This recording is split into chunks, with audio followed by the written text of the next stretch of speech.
My name is David. I am 37 years old. My father John died 1 week ago. But since then a lot have happened. My relationship with my dad was never happy since I was a child. He used to coming back home late between 4 and 5 a.m. Keep that in mind. And most of the times he was drunk. Many times he was abusing me and my mother as well. So as you can guess, his death wasn't something sad for me. 1 week ago he died, and for the next 2 days, everything seemed normal. The third day after his death, though, strange stuff started happening.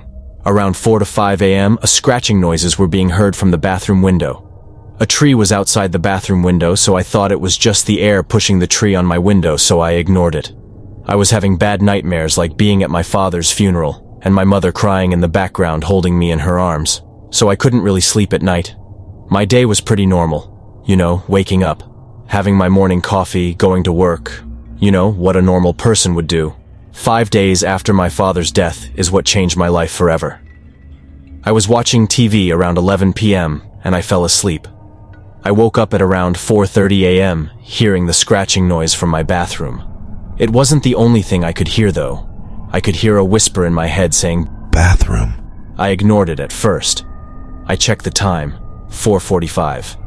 Another whisper starts playing in my head. "He is back." At this point I was confused. Who is back and what does the bathroom have to do with it? I checked the time again, 4:56. The air from outside got stronger.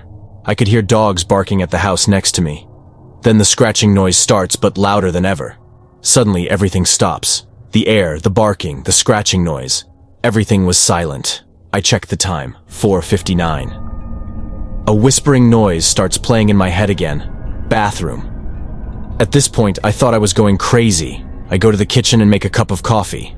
Then I take it in the living room to enjoy it while watching TV. I open the TV.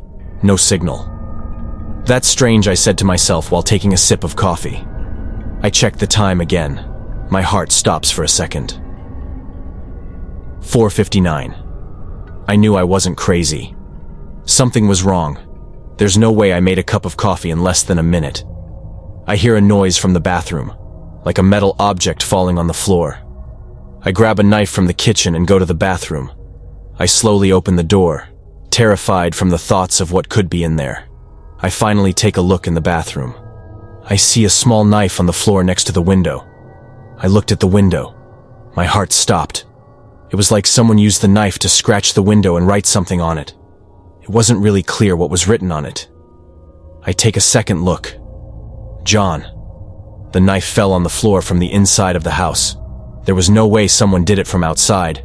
Something was wrong, but I couldn't understand what. My mind was filled with fear and thoughts. That's when I remembered my father's name was John.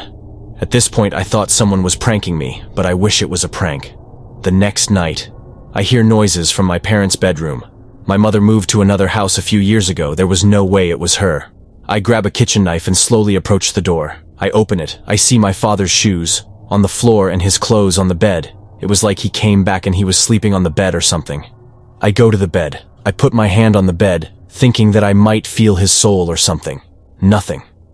The sounds from my parents' bedroom never stopped since then. It's been a week now. I can still hear my father entering the bedroom. It's a routine now. I'm getting used to it, but the fact that a ghost lives in the same house with me freaks me out. I might move to my mother's house soon. The scariest fact about all of this is not the noises. It's the fact that the noises were starting around 4 and 5 a.m. The exact time my father used to come home every night.